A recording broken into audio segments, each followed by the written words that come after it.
I was sitting on the cold hardwood floor of my $3,000 a month apartment in downtown Seattle, staring blankly at a sleek aluminum company laptop that had just remotely locked me out. It was 10:14 a.m. on a random gray Thursday. Less than an hour prior, I was a senior project manager pulling in $140,000 a year, fully submerged in the corporate tech grind. Now, I was locked out of my email, locked out of Slack, and staring at a generic HR termination email on my personal phone. I had played the game perfectly. I put in the 80-hour weeks, I sacrificed my weekends, I skipped family events, all to secure this prestigious, high-paying life. And in a single, 60-second Zoom call with a manager who wouldn't even make eye contact, it was all erased. The most terrifying part wasn't losing the income. The most terrifying part was the sudden, crushing realization that without that job title, I had absolutely no idea who I was. I had traded my entire identity for a paycheck, and sitting there on the floor, listening to the rain hit the floor-to-ceiling windows, I realized my six-figure life was nothing but a very expensive cage. Before we go any further into this story, I want to take a quick moment to pause and thank you. Thank you for supporting this channel by always watching. We know our videos go far and wide, reaching people in all corners of the world, and we just truly appreciate your support. Please, let us know in the comment section where in the world you are watching from right now, and what time it is there as of when you are watching this. It is always so incredible to see this global community coming together to share these deeply personal experiences. When you make six figures in your late 30s, society tells you that you have won. You are the success story. You have the luxury apartment. You order $30 delivery sushi without looking at the price.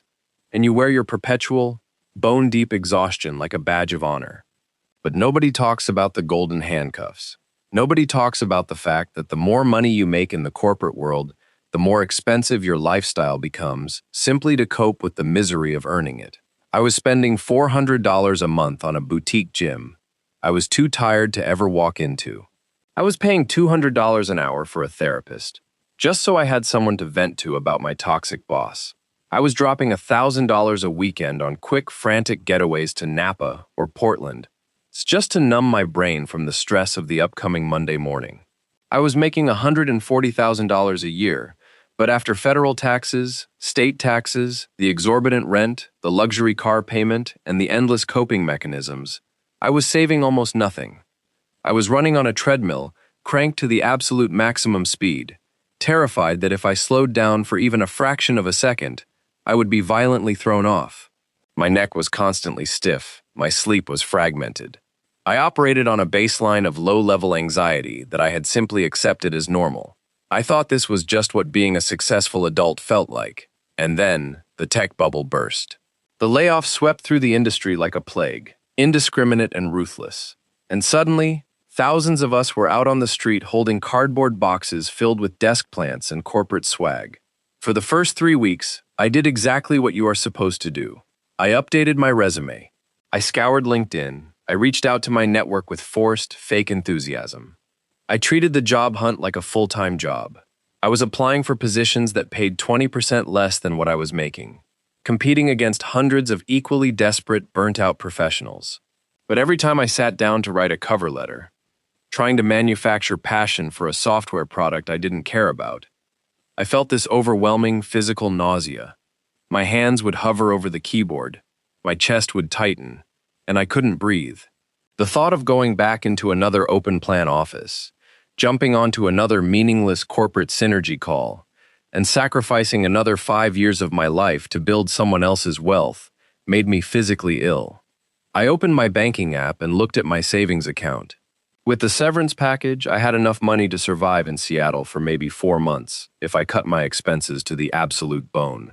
4 months of bleeding cash, just to tread water while begging for another pair of golden handcuffs. It felt like I was standing on the edge of a cliff, watching the ground crumble beneath my feet. I started obsessively calculating the math of my existence.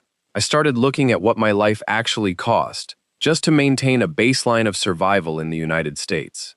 And then, late one night, scrolling through YouTube in a state of absolute stress-induced insomnia, I stumbled across a reflective documentary about expats living in Southeast Asia. I had seen these videos before, but I had always aggressively dismissed them. I thought they were just fantasies for trust fund kids or reckless backpackers trying to avoid reality. I was a serious professional. I didn't run away to live on a beach. But absolute desperation changes your perspective. I watched a video of a guy my exact age sitting in a quiet, sunlit cafe in Da Nang, Vietnam. He was drinking an iced coconut coffee, talking quietly to the camera about how his total living expenses for a month were less than what I paid just for my car insurance and my downtown parking spot in Seattle. He didn't look stressed. He didn't have dark circles under his eyes. His shoulders weren't hunched up to his ears.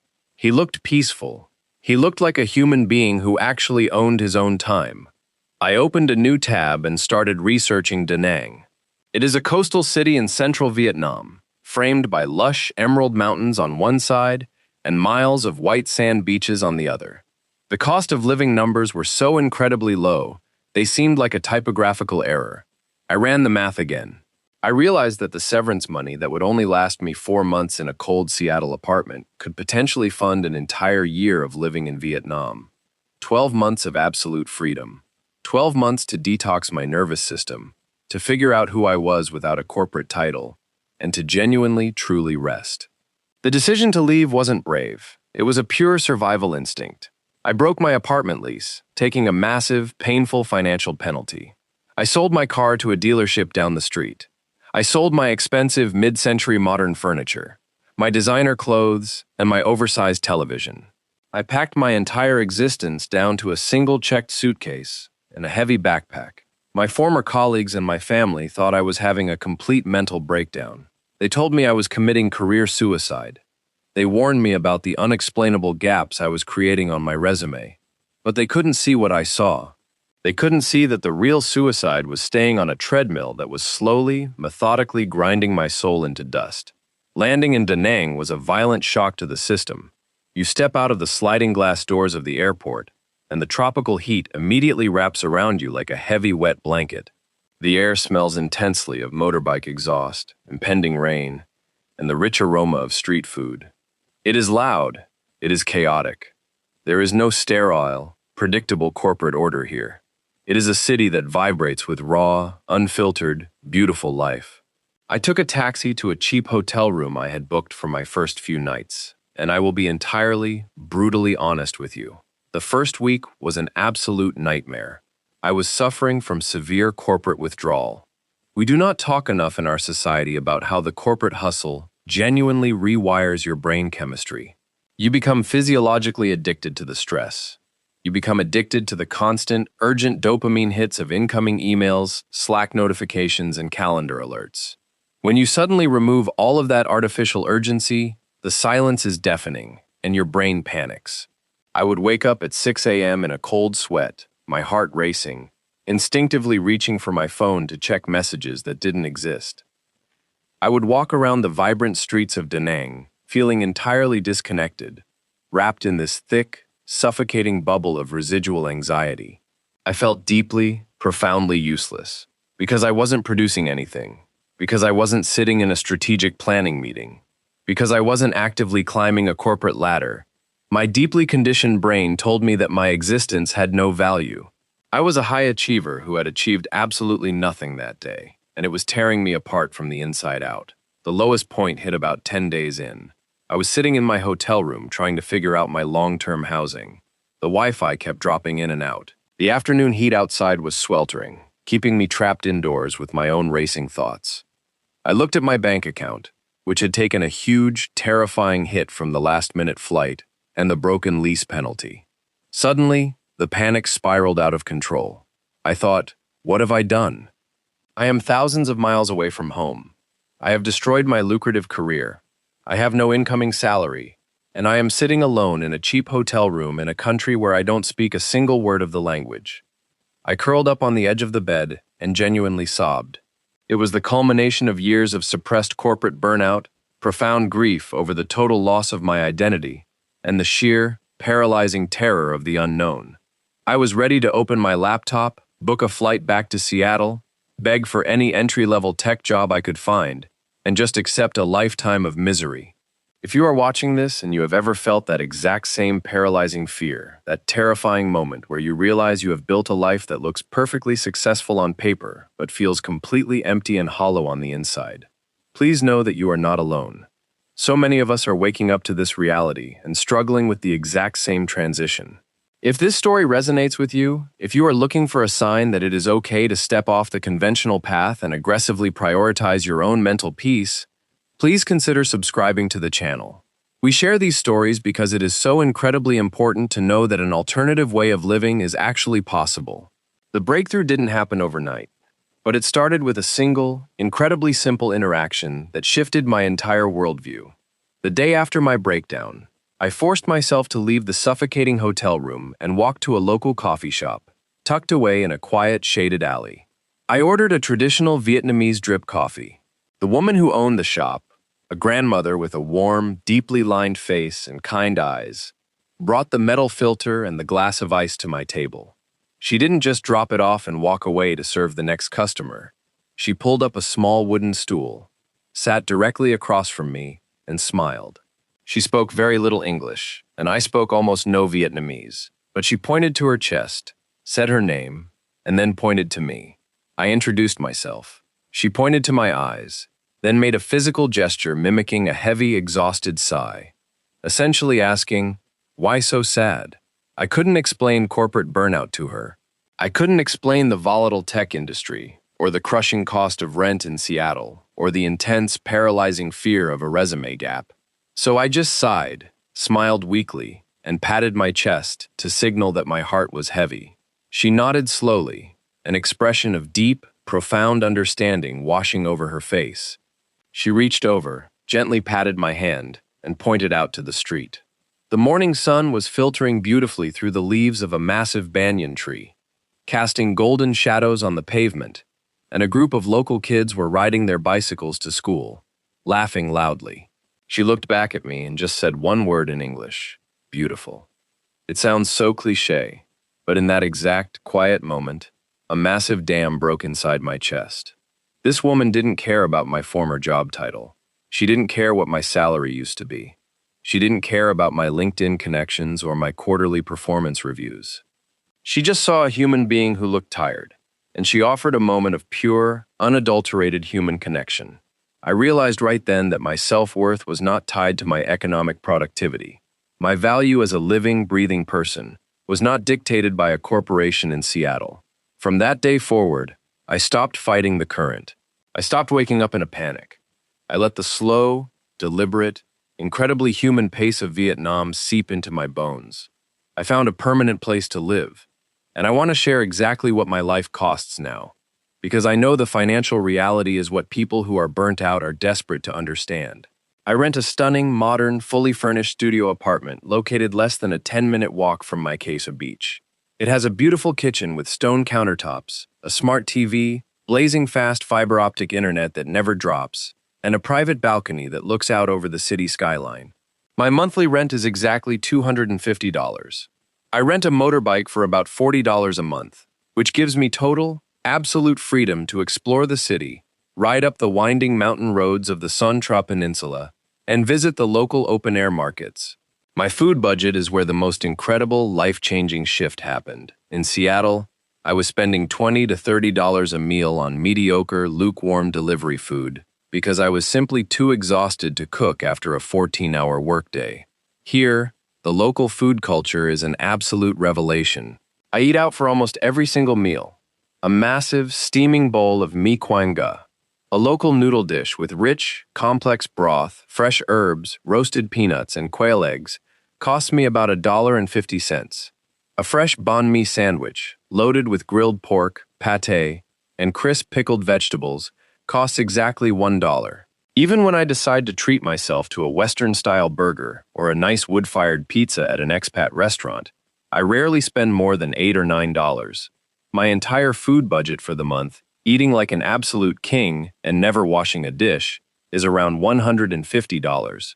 When you add in my utility bills, my local unlimited phone data plan, and occasional entertainment like going to the movies or grabbing a cocktail by the beach, my total monthly living expenses sit comfortably around $400 to $450. I am living a life on $400 a month that I couldn't even dream of affording on $140,000 a year in the United States. But it isn't just about the money. The cheap rent and the incredibly affordable food are just the mechanisms that allow the real transformation to happen. The true, immeasurable value of this radical move has been the profound, deep healing of my nervous system. My days are no longer aggressively dictated by Outlook calendar reminders and urgent pings. I wake up naturally when my body is rested. I walk down to the beach and swim in the warm ocean water while the sun comes up. I spend hours reading in quiet, hidden cafes. I have met an incredible, supportive community of people from all over the world, other expats, digital nomads, and locals, who value shared experiences, deep, honest conversations, and human connection far more than they value status, job titles, or net worth. The physical changes alone have been staggering.